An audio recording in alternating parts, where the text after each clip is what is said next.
Hey guys, my name is Serena. Welcome back to my channel. I haven't filmed a video myself here in front of the camera in a while now because, as you guys may know, I've been in a really bad reading slump, booktube slump, life slump, all September. So yeah, I've only uploaded I think 3 videos in September, and now I feel much better and I am planning on reading more, even though university has started on the 25th of September and it's gonna be hard, but I'm going to do my best. Today I want to talk about the books that I've read this summer.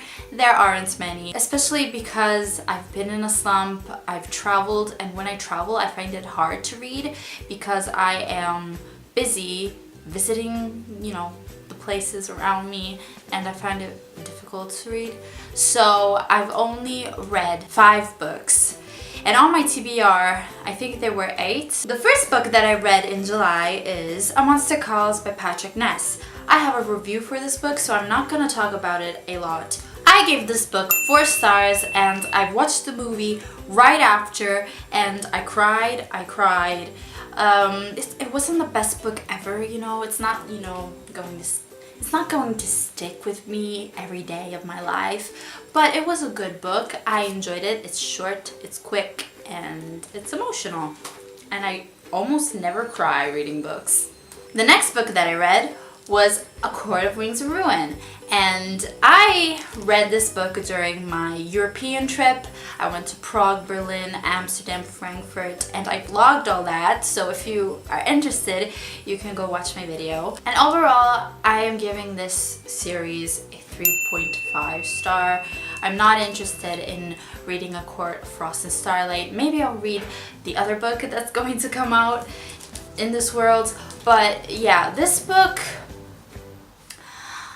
I enjoyed some parts. I mean, in this series, I really love the endings. The endings are great, but there are a lot of things that I have a problem with. And I also have a review for this book. I forgot about that. So, of course, go watch the review if you're interested in my thoughts in this book, but I gave it 3.5 stars. The next book that I read in August was a book that I read for the TJ Reads the Stars read along, and this book is To Kill a Mockingbird by Harper Lee, and this is the only classic that I read this summer, and I really enjoyed it. I gave it 5 stars. I started it I think a year or 2 ago, but I just put it aside and I picked it up again, and I think it was great. I'm pretty sure you all know what this book is about if you've read it at school. I haven't. I mean, here in Italy they didn't make me read it, but it's about this family, and the father is a lawyer and he's defending a black man who is being accused of raping a white woman. So yeah, I enjoyed it. I gave it 5 stars. The only book that I read in September was Throne of Glass by Sarah J. Maas. I read 2 Sarah J. Maas books this season, and I can't believe I haven't read it before. I give this book 3 stars, and I talk about it in my September vlog. Overall, I think it wasn't great. I mean, they say that as the series goes on, it gets better, and I own the second book. I'm going to read it, and hopefully it gets better. I found that Selena complained a lot, and this love triangle I didn't care that much, and I really wanted more action, more killing, because she is the greatest assassin, but there wasn't any killing. It took me way too long to read because I was in a slump, but yeah, I'm going to read the second book and I'll let you guys know.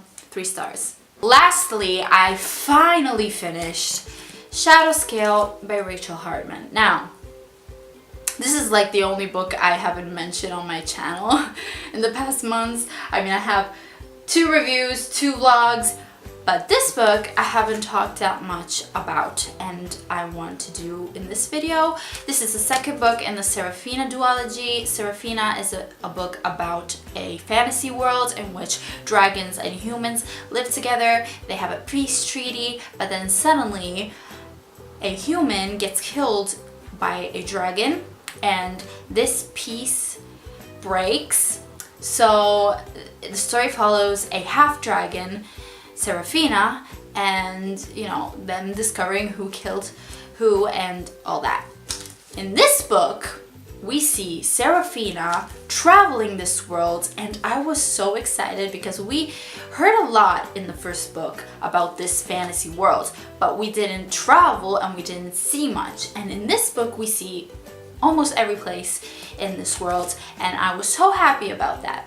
Then Serafina has a special power, so she talks with other half-dragons, and I was so curious to know more about the half-dragons, but the traveling, the half-dragons, it got old so fast because this book, 587 pages, is so long and so slow. So there were a lot of characters introduced, but they were forgettable because we didn't get to know them that well. So yeah, I wasn't happy about that. I really liked the bad guy, the bad girl in this book, but that got old too. I basically skimmed the last 100 pages because I was so over it. I watched a review and I figured out what was going to happen in the end, and I wasn't happy. I was very disappointed with the end because there wasn't any battle, and I wanted a battle.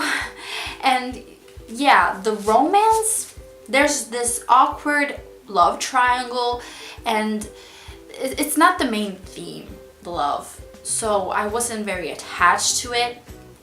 It was just there and awkward. I think I would have enjoyed this book way more as an audiobook because it was too much information, too info dumpy, so I got confused, and it had potential. I was happy where it was going, but then halfway through I was like, when is it going to end? And I gave this book 2.5 stars. So that's that. Those are all the books that I read this season. I hope that your season was way better than mine, but I'm going to upload my fall TBR tomorrow or the day after. And yeah, I'll talk to you guys later. Bye! All it takes is one flight. We'd be in the same time zone. Looking through your timeline, seeing all the rainbows.